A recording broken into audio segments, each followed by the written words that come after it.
Good afternoon, everyone.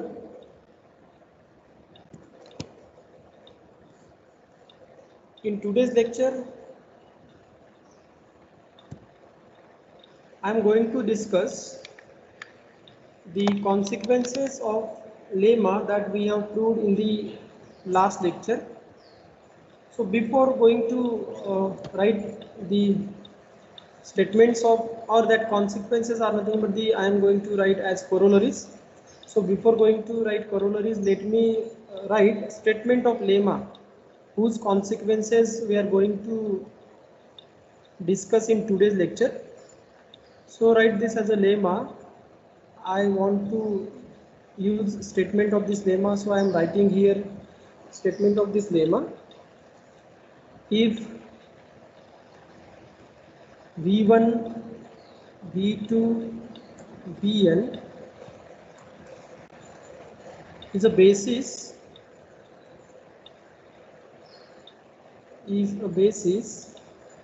of vector space capital V over F, and in the same vector space, if W1, W2, M in numbers, these vectors I am taking here in V are linearly independent,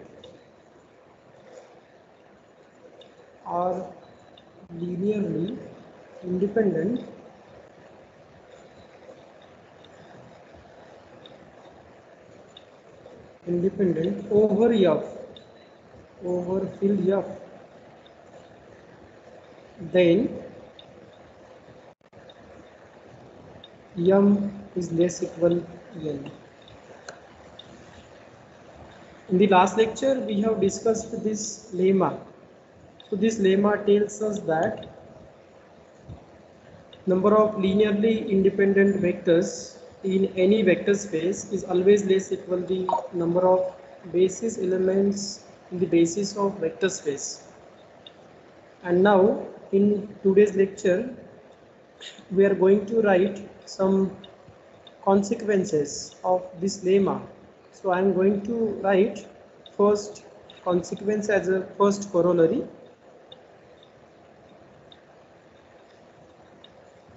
So this is corollary 1.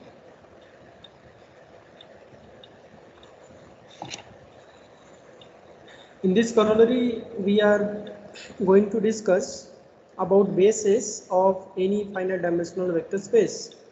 We know what is meant by finite dimensional vector space.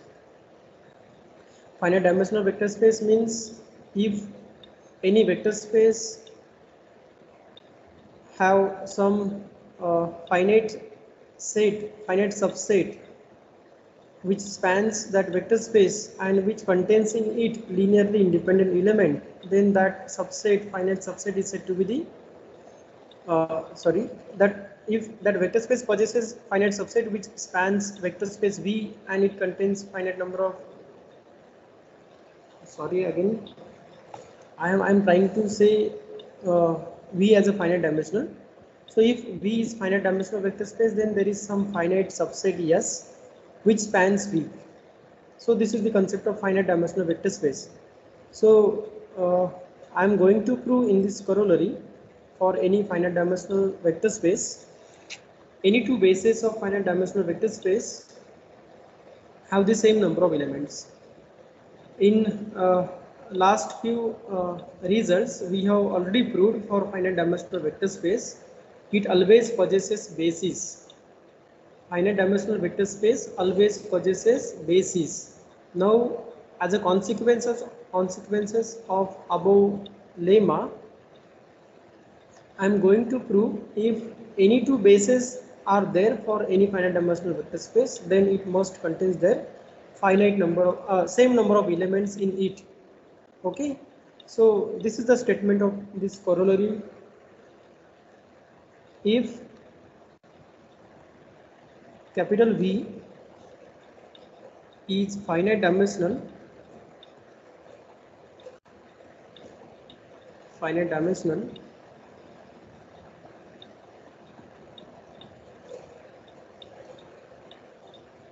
over F. By default, I am taking V as a vector space over F. Then any two bases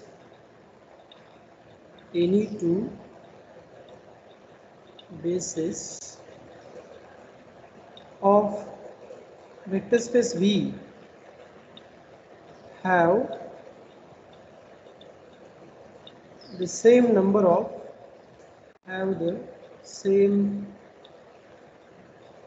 elements.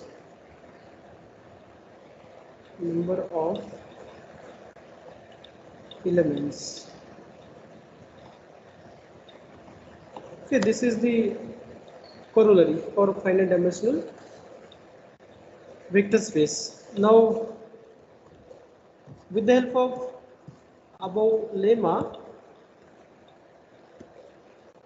we want to prove that for finite dimensional vector space, any two bases have the same number of elements. So we want to use this statement of above lemma while proving this corollary one. So let me write proof of this.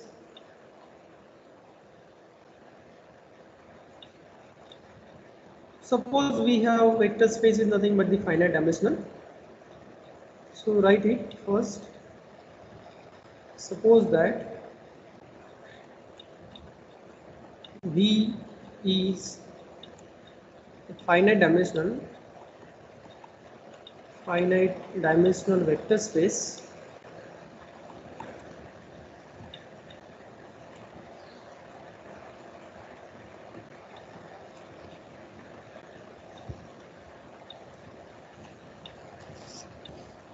over field F.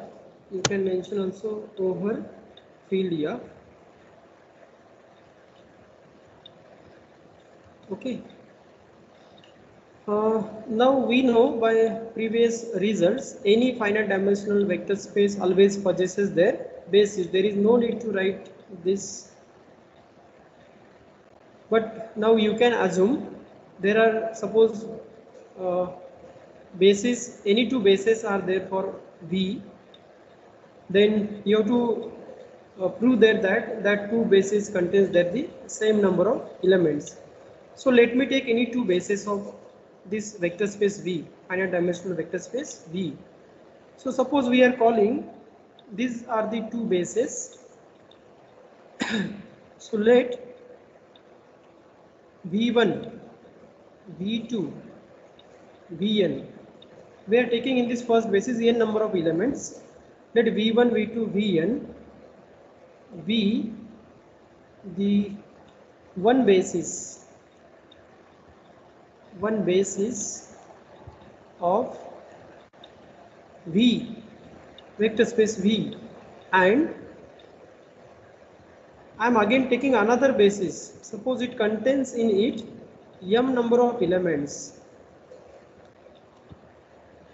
be the another basis.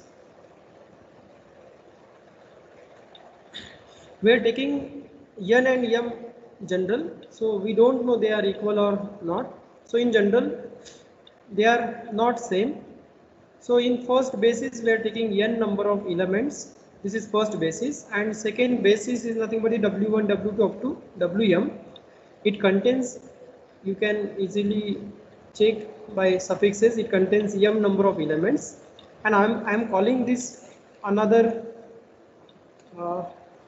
as another basis. I am calling set of this W as nothing but the another basis. Be the another basis of capital M. So we have taken two bases here. We have taken two bases for the same vector space which is finite dimensional. We know for finite dimensional vector space, bases always exist. Now we are assuming here that there are two bases for this finite dimensional vector space. There may be again another basis for this vector space, but for comparison of any two bases, we are taking this particular basis here, V1, V2 up to Vn, which is first basis which contains in it n elements. And again I am taking the basis of same vector space W1, W2 up to Wm, which contains in it m number of elements. So both are nothing but the basis of this same vector space. And now I have to prove m is equals to n. Okay, m is equals to m we want to prove because we want to prove here that any two bases have the same number of elements in it. And now I'm going to use above lemma. See here, w1, w2 up to wm. This is basis of vector space V. What is meant by basis? Basis is nothing but the subset of vector space which contains in it linearly independent elements and whose linear span is nothing but the vector space. So since w1, w2 up to wm are basis elements in the basis of capital V, they are linearly independent.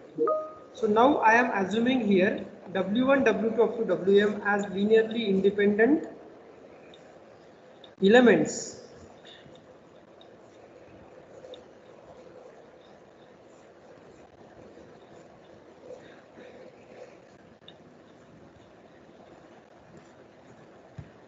w1, w2 up to wm as a basis. So basis contains or basis elements are nothing but the linearly independent. So I am now taking here w1, w2, wm as a set of linearly independent elements and v1, v2 up to vn as nothing but the basis elements there. So see, you can apply above lemma here. In above lemma, we have proved number of linearly independent elements in any vector space is always less equal the number of basis elements in the basis of vector space. So here we are taking w1, w2, wm as linearly independent elements because they are basis element. By default they are linearly independent. So to apply above lemma, I am taking here w1, w2, wm as linearly independent elements and v1, v2, vn I am taking as a basis element. So by using above lemma, you can write comparison between this m and n as number of linearly independent elements m is always less equal number of basis elements n.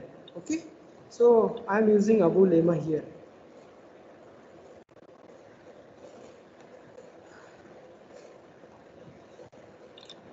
Since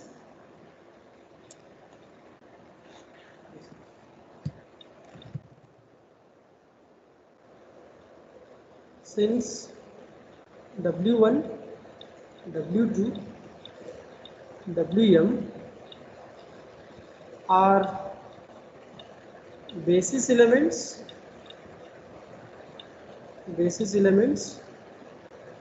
comma, they are linearly independent. They are linearly independent.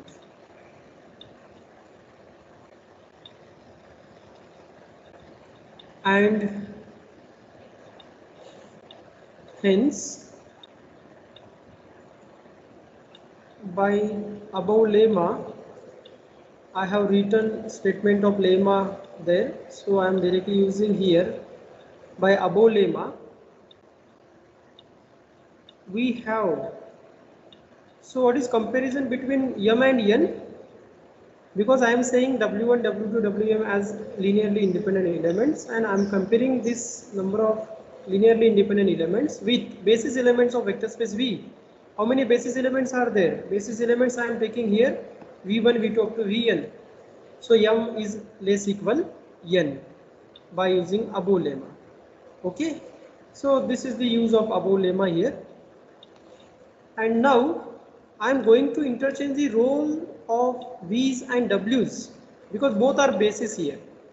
Now for the second inequality in terms of m and n, I am now taking v1, v2 up to vn because they are basis elements. You can say they are linearly independent elements. And now I am comparing this v1, v2 up to vn number of elements in this list of linearly independent elements with basis elements w1, w2 up to wm.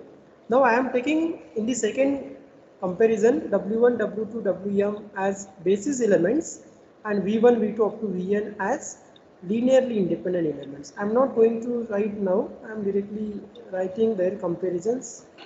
So changing the roles of w's and v's, you can write Number of linearly independent elements, they are n, is less equal number of basis elements which are m.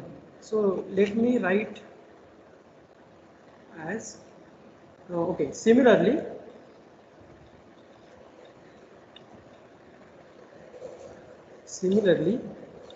on interchanging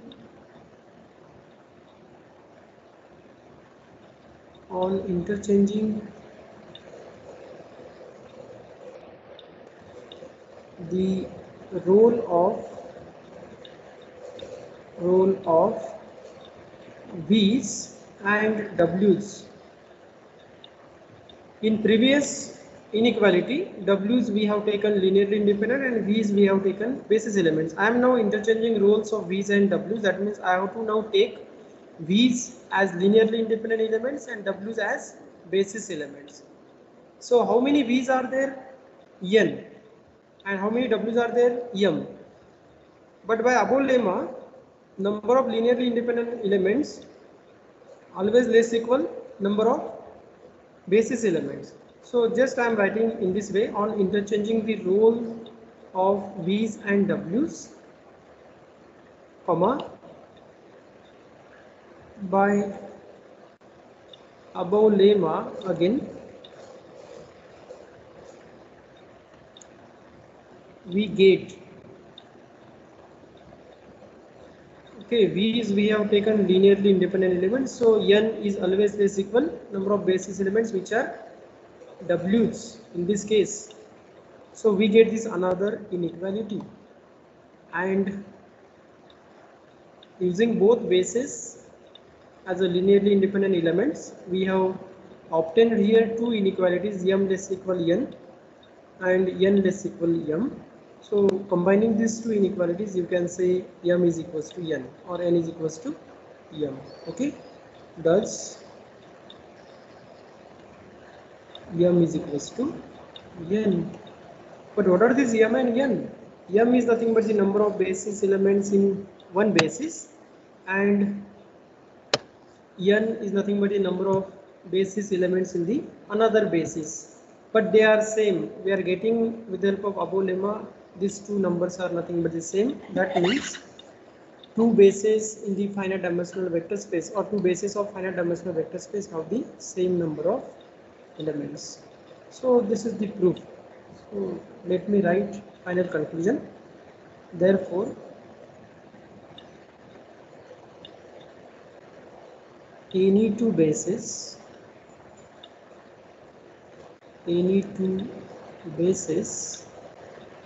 of finite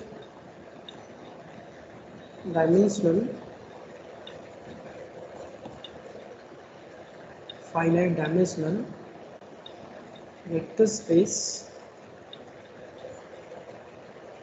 any two bases of finite dimensional vector space have the same number of elements,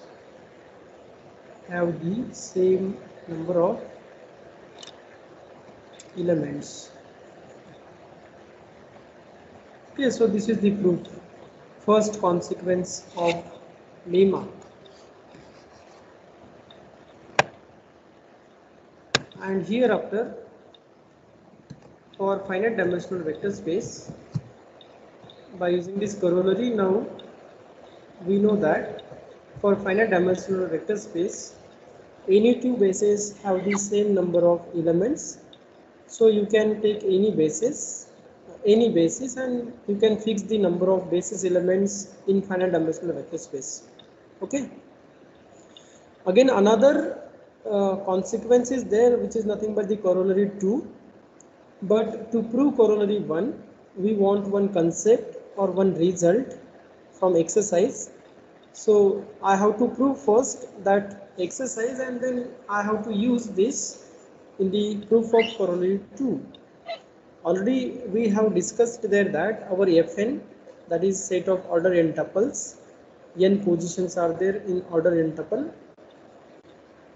and Fm, which contains order m tuples. Already we have discussed there that Fn and Fm are isomorphic to each other.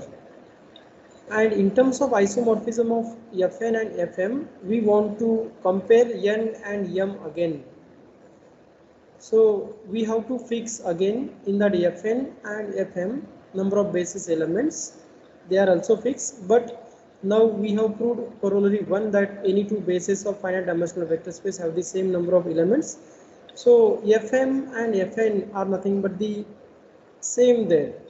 If you are calling finite dimensional and number of basis elements you want to discuss there, so you have to prove it in corollary second that Fn is isomorphic to Fm if and only if N is equals to M. Okay, so I want to prove this as a consequence of above lemma as a corollary 2, but before that let me uh, prove first one more result, that is nothing but the exercise. So take first this result, you can call this as a result or you can say it is exercise. Okay, I am saying here result. Okay, result. Statement of this is there. Okay, take it. If capital T is an isomorphism,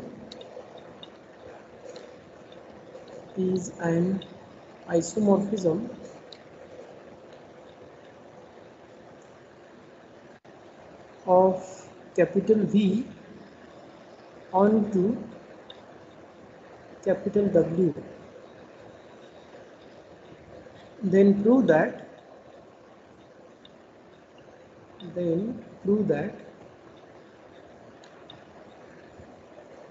capital T, which is maps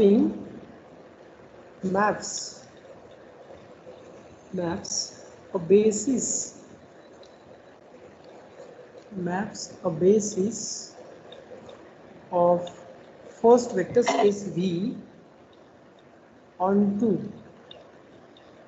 a basis of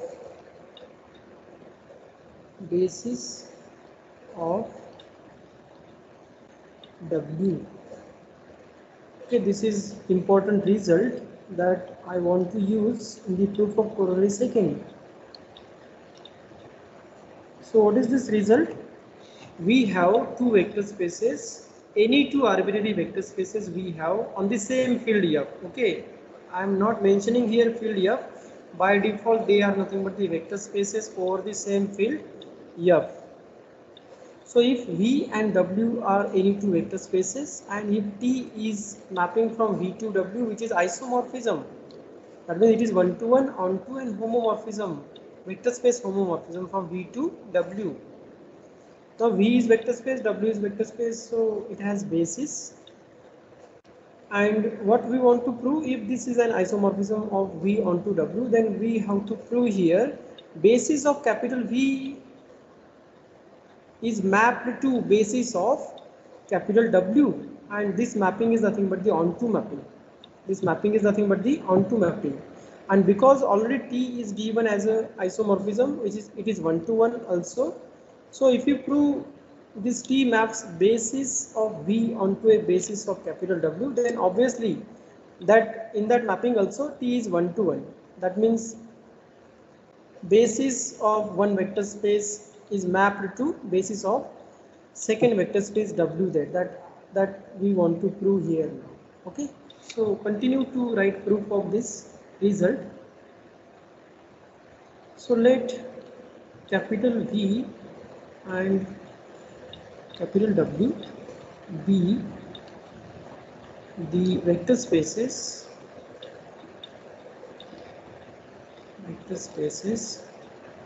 over, I am writing here field F,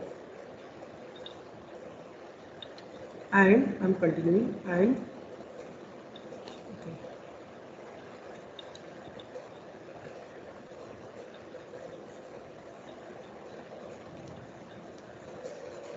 and T mapping from V to W, these two vector spaces, is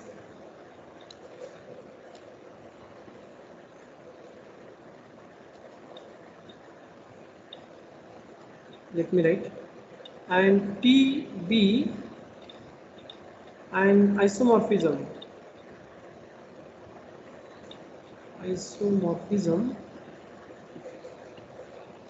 of capital V onto capital W. Okay, this is the given thing. Two vector spaces and isomorphism between these vector spaces. Okay, and now we want to prove here basis of first vector space is mapped to basis of second vector space, and that mapping is nothing but the onto mapping, one-to-one mapping there. Okay, we have to just prove here, we have to take any basis of capital V, we have to take their images, and suppose we collect all these images in one set, and if we prove this collection of images of basis elements in the second set, and suppose it is again basis of capital W, then our proof is complete then in that case, because we want onto mapping, because T is already isomorphism, so that mapping will be one to one, and basis elements we are taking to the basis elements, so our proof will be there by doing in this way. So continue there. Now let me take basis of vector space V. So okay, I am writing now in set form. Suppose I am taking basis elements of vector space V. Let E1, E2, suppose n in numbers, n basis elements are there in the basis of capital V. Let E1, E2 up to En be the basis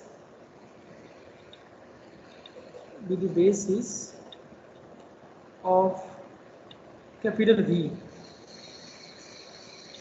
Okay, I want to prove T maps basis of capital V onto basis of capital W. So I have taken from the first vector space its basis, and I am calling this basis as a E1, E2 up to En. This set is basis for capital V, means every element of capital V can be written as a linear combination of these basis elements, and these basis elements are nothing but the linearly independent. Okay. Now I am taking, already T is mapping from V to W. So each and every element of capital V is mapped to unique element in the second set W. So E1, E2 up to En are also elements of capital V. So their images are there in W. So now I am collecting their images there. Okay. Again I am taking another set. Okay, I am taking image of first basis element, that is E1, and for our convenience we denote it by some notation. Suppose it is F1. I am taking image of first basis element because T is already mapping there from V to W, so for each and every element in V. So in particular E1 I am mapping T of E1 is element of capital W. I am calling this element of capital W as a F1. Again I am taking image of second basis element. It is TE2. It is element of F2. Sorry, it is element of capital W. I am calling this element as, I am naming this element as a F2. In this way I am taking for each and every basis element of V. They are elements of capital W, and we have denoted them by this F1, F2 up to Fn. Okay.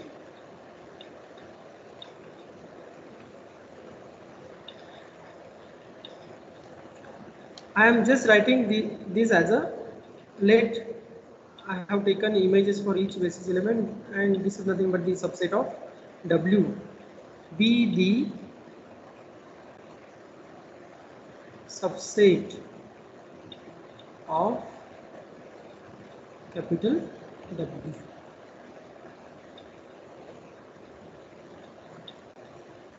Okay, I have taken images for each basis element. They are elements of capital W.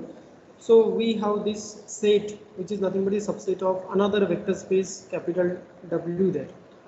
And now This set is nothing but the image set of basis elements of capital V.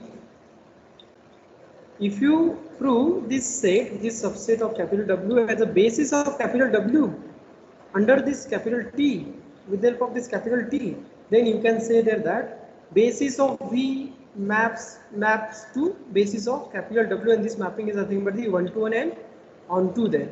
So our claim is nothing but the, or our aim is nothing but the, to prove this set as nothing but the basis of capital W. So let me write my claim that I want to prove. Claim this set. Okay, I am writing in both notations. T of E1 is nothing but the F1. Image of E2 is nothing but the F2. I am calling this as a F2. And for this En, I am denoting its image by Fn. Is a basis. Is a basis of capital W. Okay, this is our claim that we want to prove. Now, in the next part, our aim is nothing but to prove this set as a basis of capital W. When we say that this set as a basis of capital W, when we say that this set as a basis of capital W, if we take any arbitrary element of capital W, and if you are able to express that element of capital W in a linear combination of F1, F2 up to Fn, arbitrary element I am saying here, that means each and every element of capital W, you are writing as a linear combination of F1, F2 up to Fn. That means this set spans W. This set is nothing but the spanning set for W. And if you show there this set of F1, F2 up to Fn as a set of linearly independent elements, then you can call this set of linearly independent elements, which is also spanning set for capital W, as a basis of capital W. And our aim is nothing but the here to prove this set as a basis of capital W. So proceed to prove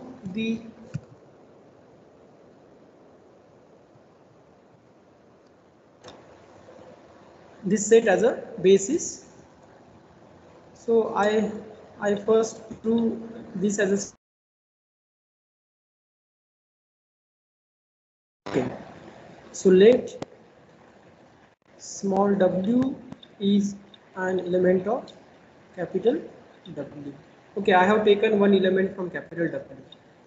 But see what is given to us. T, capital T is mapping from V to W, and which is nothing but the isomorphism one to one onto, or homomorphism one to one and onto.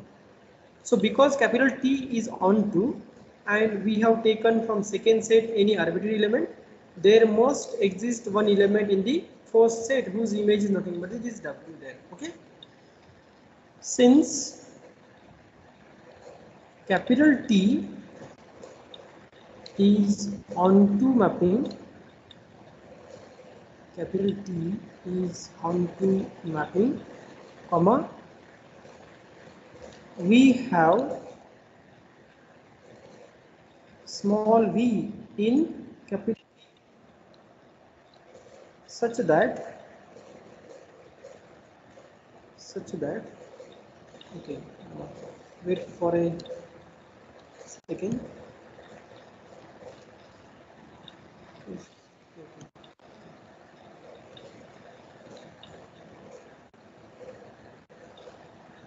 What happens?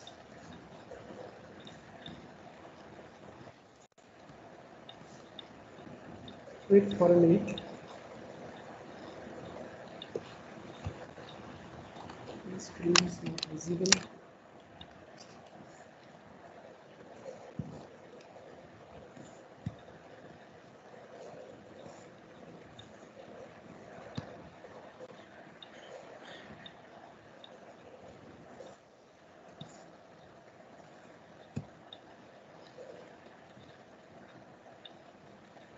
Okay, wait for a minute. I have to share screen. There is some problem here.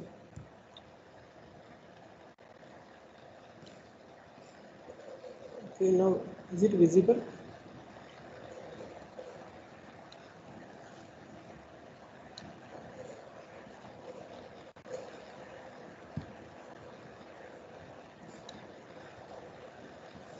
Okay. So since capital T is onto mapping, we must have at least one element small v in capital V such that its image is nothing but the W that we have chosen from second set, such that image of small v is nothing but the that is small w, and therefore now take use of this thing that w is image of small v, therefore w is equals to image of small v. Now I have this relation between elements of capital W and capital V because of this ontoness of capital T. Now T of V is nothing but W, but V is element of capital V. So V can be written as a linear combination of basis elements. What is basis of capital V? It is E1, E2, En. So I am writing this V as linear combination of basis elements. Okay, and this alpha i's are from field F. Because small v is element of capital V, basis of capital V we have E1, E2 up to En. So V can be written as a linear combination of E1, E2 up to En with the help of these scalars. Okay. Now T is given as isomorphism from V onto V into W. So T is isomorphism, that means it is vector space homomorphism. So using properties of vector space homomorphism, T is homomorphism, so you can separate to each term and you can take scalars outside. So because of that, you can write repeatedly applying T, the two properties for T. You are writing now this as a alpha 1 outside. Firstly applying T on alpha 1 E1 and then taking alpha 1 outside because T is homomorphism. Then alpha 2 TE2 alpha n T En because T is homomorphism. Let me write here, since T is homomorphism,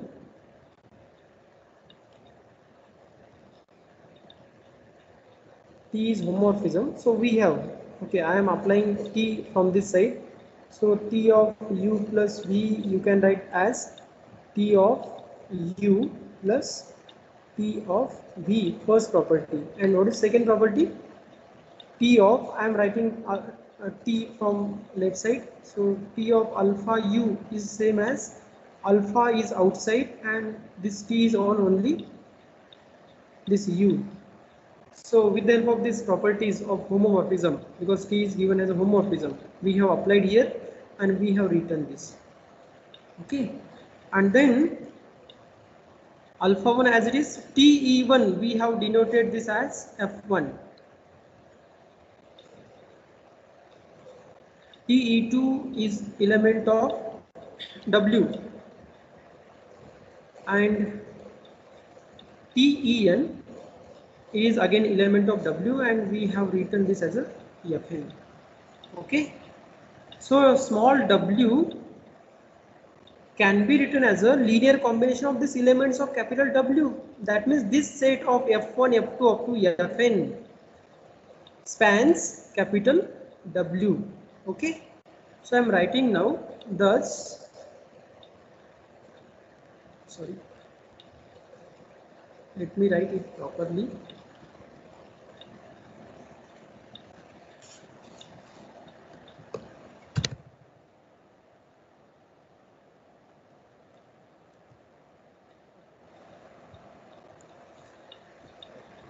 So because each element of or small w is nothing but the arbitrary element, which is linear combination of elements of capital W, which are F1, F2 up to Fn. So what is our conclusion about this?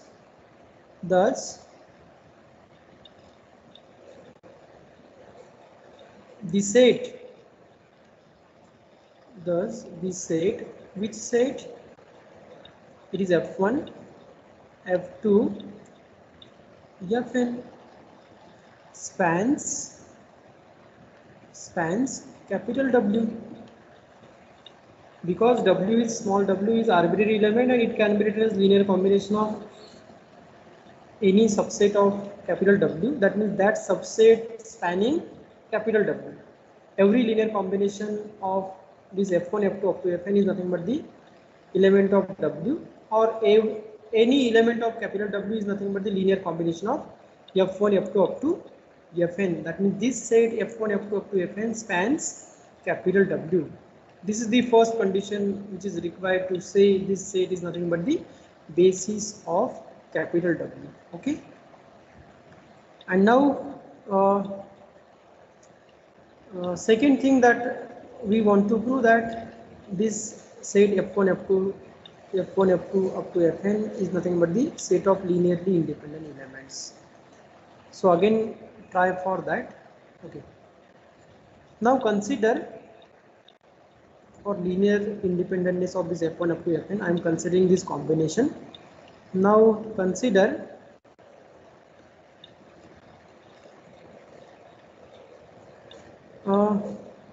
when we say that any set of elements is linearly independent, if we take linear combination of all that elements and if you equate that linear combination to 0, and if you get there all the scalars that you have used in that linear combination at 0, then you can say this set is nothing but the linearly independent. Okay.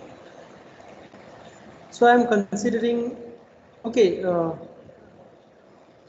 do not confuse with alphas. You can take any set of scalars. I am now taking betas. Beta 1 F1 plus beta 2 F2 up to beta n Fn. And suppose, okay, F1 is element of capital W, beta 1 is scalar. So this element is element of W, another element of W, another element of W, combination is nothing but the element of W. That means this 0 is nothing but in capital W. Okay. So we have considered and these beta i's are scalars from field here. Okay. So we have taken this type of linear combination, we have equated to 0. Suppose we try to solve this linear combination for the values of scalars, and if we get all the scalars simultaneously 0, then we can say this set of vectors F1, F2, Fn from W as linearly independent. So combination equated to 0 implies, this implies, okay, I'm keeping this beta 1 as it is, and I'm writing this F1 we have taken as image of E1, which is first basis element of V. Then F2 we have taken image of E2 up to Fn we have taken image of En under this T, which is given as isomorphism, homomorphism 1 to 1 and on to, and then this combination is nothing but the 0. Just we have written F1, F2 up to Fn in terms of E1, E2 up to En. Now because this T is homomorphism, again using this type of properties here, you can combine, you can write beta 1 T E1 as T of beta 1 E1, this is T of beta 2 E2, this is T of beta n En. You can insert these scalars inside, okay, because T is homomorphism, and then T is everywhere in that addition, you can take that T outside. So finally you can write this as T of, I am directly writing here by combination or T as a homomorphism, you can write this step as this one. First you have written T of beta 1 E1, then T of beta 2 E2, and then you have taken T outside through this calculation. So this is beta 2 E2 up to beta n En, and then it is equals to 0. Again, from this step to this step, we have used here T is homomorphism. Because T is homomorphism, you can take use of this mapping to write these calculations. Okay, T of beta 1 E1 plus T of beta 2 E2 is there in above step, so we have taken T outside. Okay.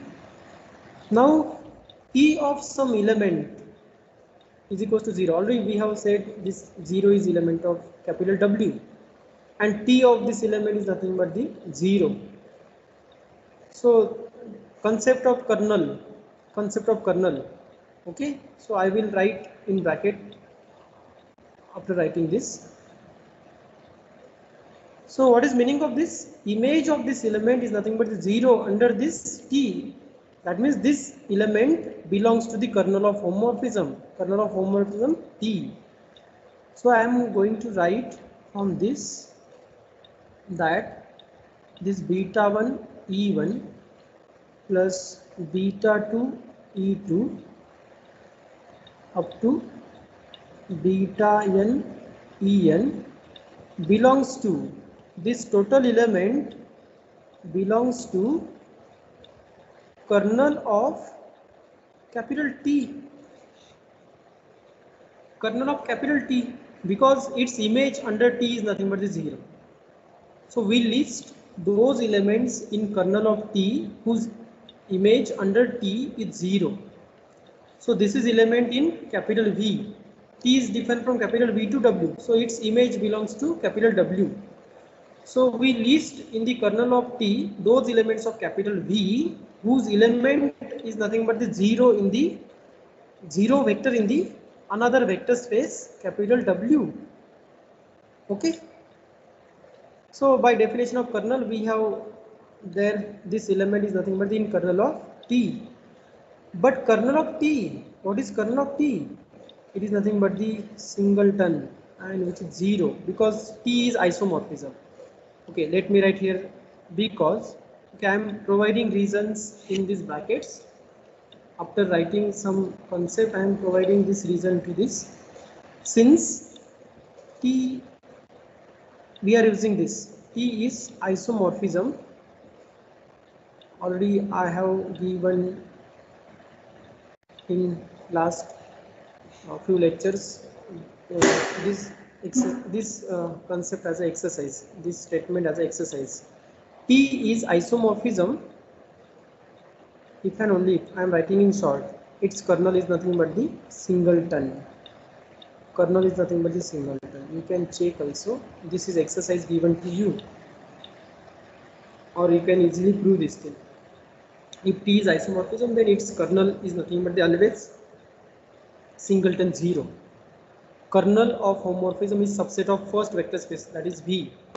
So this 0 is nothing but from capital V. This 0 is nothing but from capital V. Okay. So see here, kernel of this total combination belongs to kernel of T, but kernel of T is nothing but 0 because T is given as isomorphism. That means this element is nothing but the 0. So therefore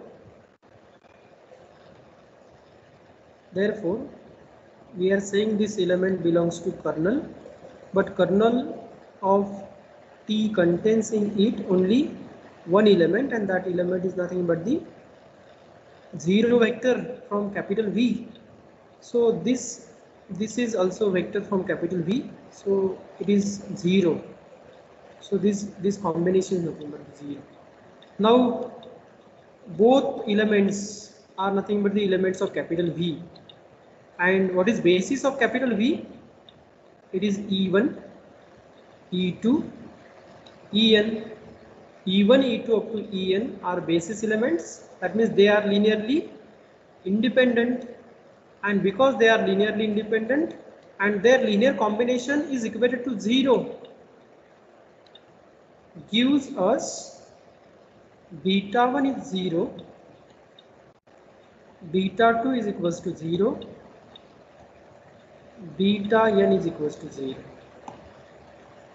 Since E1, E2, En are linearly independent. We are now in capital V while discussing these two lines. So in capital V, this is linear combination equated to 0. E1, E2 up to En is basis for capital V. So they are linearly independent. So if vectors are linearly independent in this combination, then all these scalars are nothing but 0 simultaneously. So what we have proved with the help of this T is isomorphism using all these concepts. So let me conclude here. Thus, we have taken for this F1, F2, we have started with this calculation.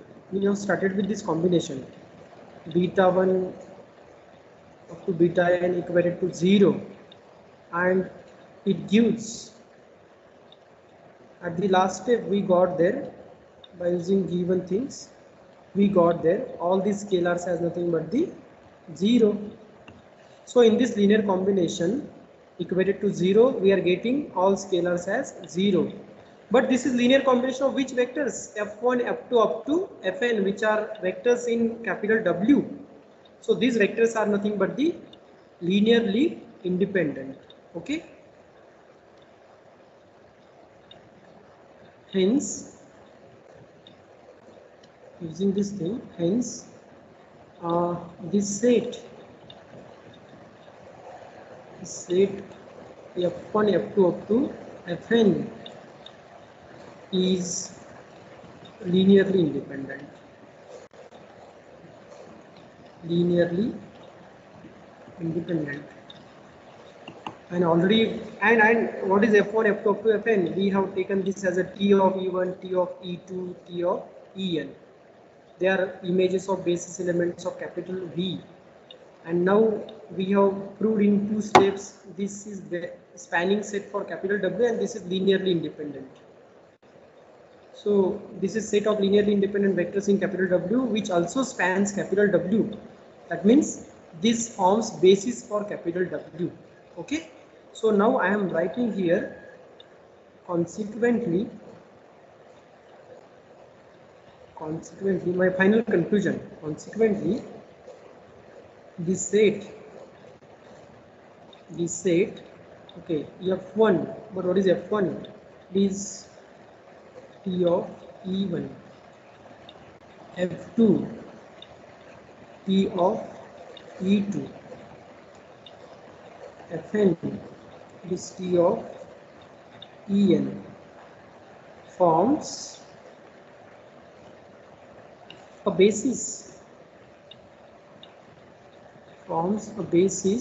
of capital W.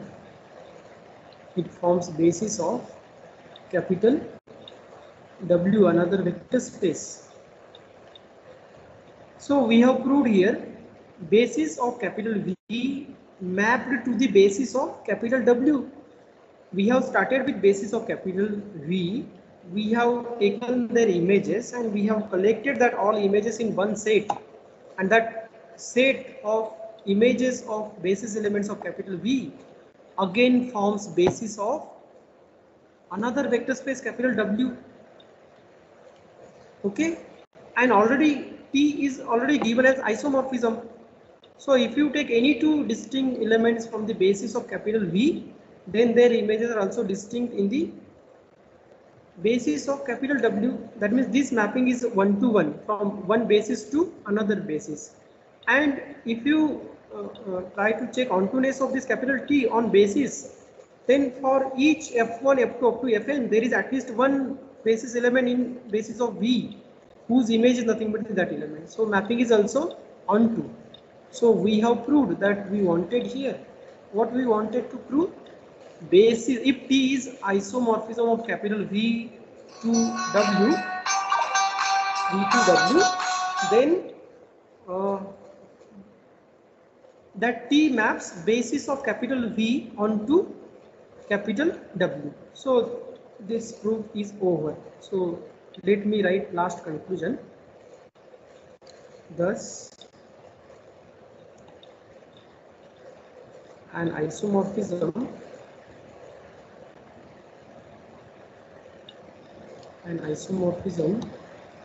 capital T of V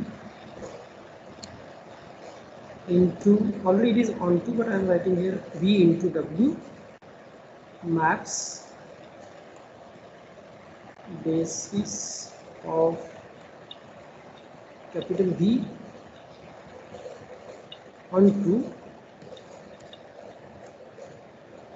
basis of, okay, onto basis of W.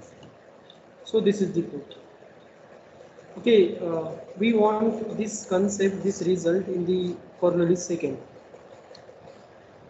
So we stop this lecture. We continue our topic in the next lecture.